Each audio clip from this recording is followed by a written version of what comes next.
Servers, I would love to hear from you, or former servers, I'd love to hear from you. And those that weren't even serving, and you just like going out to restaurants, but you don't have a lot of cash, I'd love to hear from you too here. 1-855-BERT Show, because I get a message the other day from some Bert Show fam in Tennessee. I think she works at the Chewy's in Brentwood, right? And she sends me a screenshot of a receipt, right? And it's for $56.53, the bill. And she's holding it, and I think the caption was, "Can you believe this ass?" Right? So the bill is for $56.53. And the tip, the person wrote, "broke, comma, sorry." No, you're not. No, you're not. So 0 tip at all, which made me think, so does that mean that if this person can't afford a tip at all, yeah, they can afford the meal, yeah, they're trying to take somebody out, but they can't afford a tip, should they stay away from a restaurant altogether? Is that fair? They can't afford the tip. They can't. If they're eating out, they can afford the tip. Like, it's that simple. Why would you pay, gosh, it's like $14 for a salad when you could get all those fixins for like $4 and have salad for a week? Why would you pay that much for a steak when you could go buy it and make it yourself at the store, buy it at cost from the store? It makes no sense. You can afford to tip if you're eating out, and you know that. You're just trying to save money by screwing somebody else. Yeah, like their whole paycheck. And people know this by this point. We all know this. It's like $2 an hour in most places, and you don't even see a check. My checks, I always got a piece of paper that said like void, and it said $0. I was like, why are you even wasting trees on this? I don't care, Uncle Sam.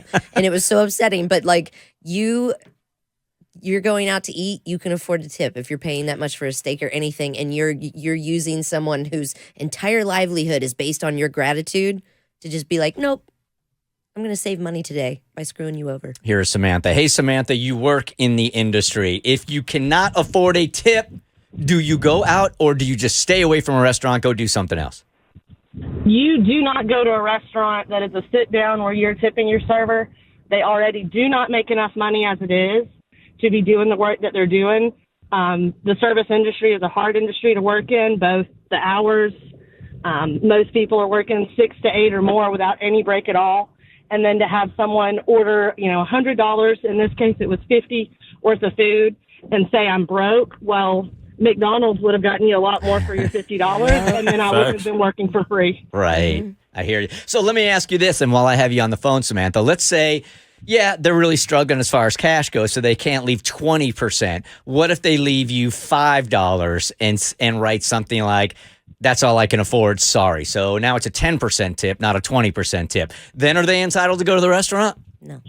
No, they should be ordering takeout, because that is an appropriate tip for a takeout order, but it is not an appropriate tip for someone to be busting their ass, running around, doing your work and catering for you when you obviously didn't want to do it yourself that night. Okay, you guys are all in agreement. 100%. All of us. Takeout order still gets you your meal and still gets you that treat, but without sacrificing somebody else's hard work for it. Yeah.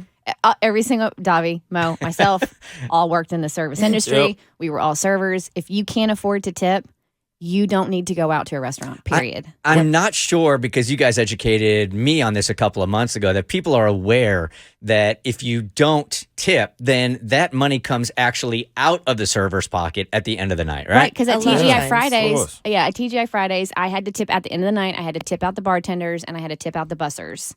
So if you don't tip, and you order drinks from the bar and a busser came and bussed your table, I still have to pay them for the work they did, even though you didn't give me a penny. Even if you don't know that information, it really doesn't matter. Like, you're being serviced, and you know that person deserves a tip. And before you go to the restaurant, you know that you are quote unquote broke and can't afford the tip, which is more than enough reason to know that you should not be in that restaurant. What was extra frustrating at TGI Fridays, so you had to tip out bussers, bartenders, food runners, drink runners, like every... Oh, the food runners. I forgot about the food runners. If it was like a weekend, especially, hands out. All hands in, all hands out. It's so weird how like tender this still is to me, and I have not waited a table in like 15 years. I still have server nightmares. I do yes, too. I Yeah, would I do judo too. chop somebody that doesn't tip. I get so upset. But like the thing at TGI Fridays, you tip out all those people based off your net sales, not off your tips. Yep. So like you type all those tips in at the end of the night. Let's say you made $200.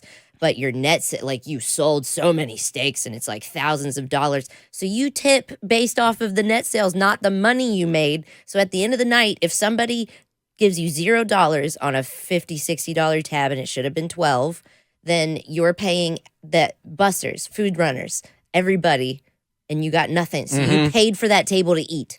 You know what I'm saying? All right, so if you don't have 20%, what I'm hearing is just order takeout and then go somewhere romantic. That's romantic also. I think eating takeout at like the side of a river or something like that. Yeah. I think it's pretty romantic. Have a picnic, Nice view. you cheap ass. The Bert Show.